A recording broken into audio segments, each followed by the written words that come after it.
Hello, welcome to Post-Colonial Space. I'm Masood Raja, and what follows is an excerpted clip from one of my longer webinars. So what I've decided is that sometimes when people ask really interesting questions, I will pull out that particular part of a webinar and make it available to you as a short clip so that if you don't have time to watch a 1-hour webinar, you can at least watch and listen to the brief exchanges that I usually have with people who attend my webinars. So here is one such clip from a recent webinar.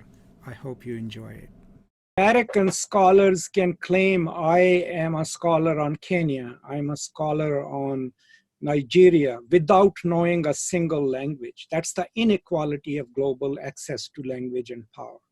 But no Kenyan scholar can come to United States and say, I'm a scholar on America, but I've only read about America in Gikuyu. That's the inequality of power behind all these languages. So there is nothing wrong with offering a translation.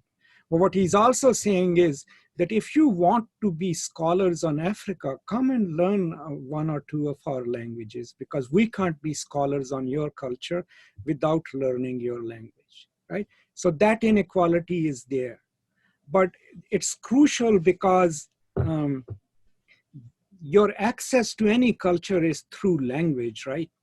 So if I claim to be an expert on, let's say, Northern India or Pakistan, yeah, I can do that in English, because there are many texts available in English. But if I know Hindi or Urdu at least, or Punjabi, chances are I can access more people, I can access more texts. So it's not that they shouldn't produce in English. It is that it shouldn't be at the cost of their own culture. And two, that in these African post-colonial nations, there is a need to produce literature in native languages because the native languages pretty much got wiped out because they were oral, right? So if you disrupt 1 or 2 generations in an oral tradition, chances are you lose a lot of knowledge that existed. So that's why there is a reason, especially in Ngugi, this idea that we need to produce in our own languages to develop more sustainable national identities.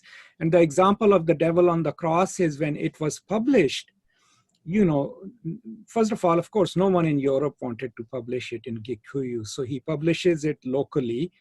It has a very limited first run, but suddenly then they realize, the local publishers, that now the novel becomes a phenomenon. People read it over campfires. They memorize it and tell it as an oral tale, right? Because it was fascinating for people to say, oh, here is a novel. Formalistically, it's just like any other Western novel, but the story is in our own language. So then that enables them to connect culturally with their own culture. And it's kind of people who live in dominant nations and cultures, they have the liberty of assuming that they should have access to other cultures. What Ngugi is saying is, yeah, in your own language, but if you really want to, learn some more, learn 1 or 2 languages other than your own. And that is the point, that's why his essay is called, A Garden with 1,000 Flowers to Bloom.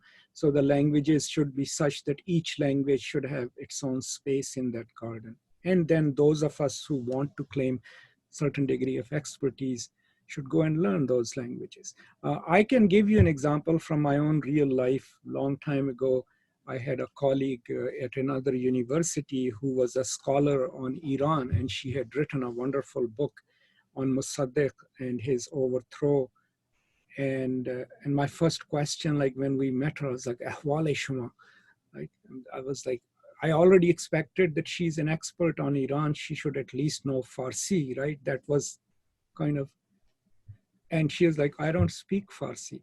My question then was, not to her, but generally in my own mind was, how can you be a scholar on Iran and not know the language that holds all the records of that nation, but that you can get away with it as an American scholar or as a British scholar?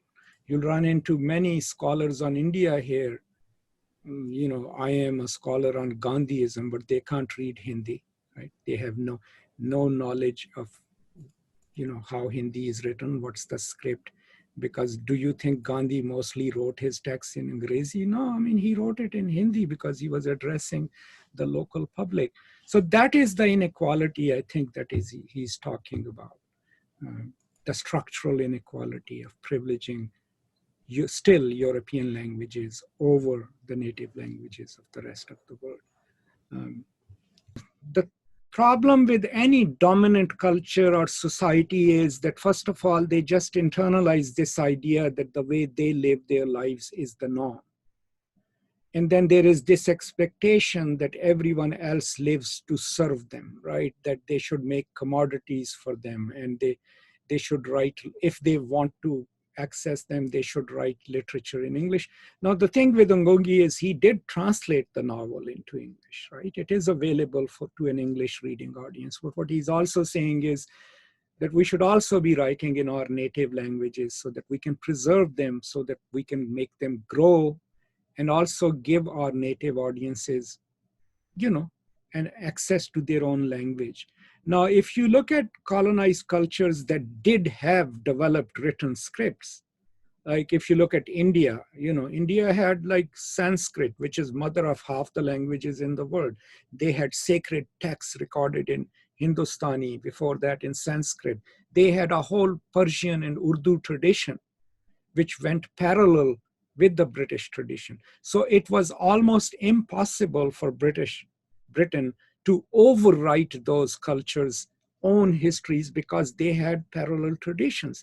But even there, I mean, the British were able to create a huge elite that looked at their own culture and their own cultural artifacts disdainfully because they learned through their education that the British literature was better and it was, more beautiful or whatever. So this happened in a culture which had a living traditional language and rich in culture and tradition. Now think of cultures which were completely oral. So what's happening is they're losing their own culture, but also they're learning through the educational system that the European language and the European culture and whatever it does is better. And it's a language of power. So that also creates kind of a disdain for their own culture. And that's what these people are trying to deal with also. By the time the British come in, the only place where these languages live and survive there was a big debate in the English Parliament about whether to allow Oriental education or make it Anglicized. Finally, the Anglicists win, right? And then if you went to any government school, all you learned was English, but there was a specific kind of English that was taught there. And this is from Lord Macaulay's words from the Parliament debate, where he says that what the kind of education we are giving them is so that they are native in blood, but English in their thought and expression.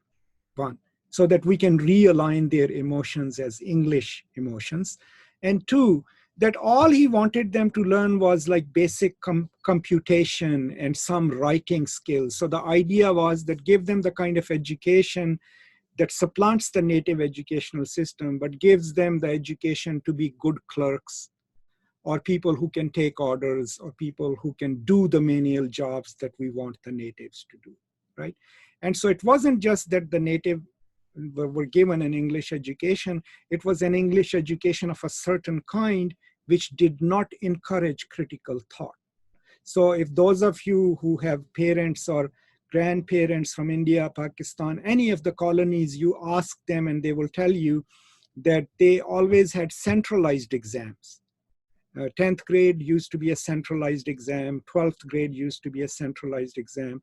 And the idea behind a centralized exam is that you're not putting a lot of effort in thinking critically about the text. You're just memorizing the answers so that you can do well at the centralized exam. You mostly do test prep.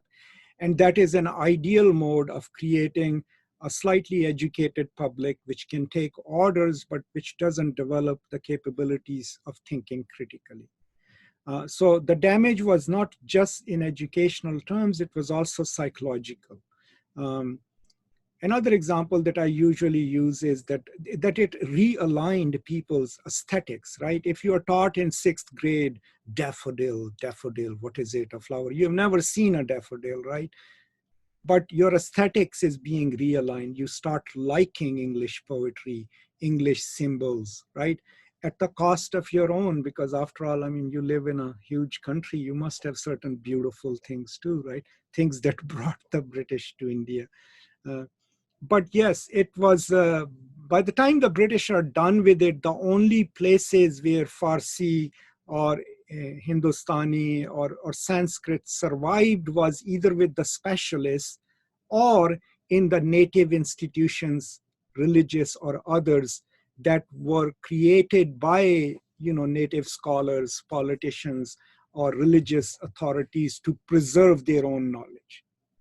So, I mean, if you look behind me, you see on that shelf, the brown text that you see, 7 volumes, they are in Urdu. And this is the greatest epic fantasy ever written. It's called the Talisam Hoshroba, right? And it's in archaic Urdu, like which is almost Persian, but a little bit of Urdu. So if I just went by an example, by access to a different culture as a literary scholar, here are the 8 volumes that I have access to because I can read and understand them in comparison to anyone who doesn't, right? So that's already giving me access to a body of knowledge that requires a certain degree of expertise just in reading a text. Beyond that, when you know the language of any culture or country, that is your entry into that country. So let's say, for example, I speak Japanese, right? So when I go to Japan, I'm not going to just naturally go towards places where I can find English speaking people, right?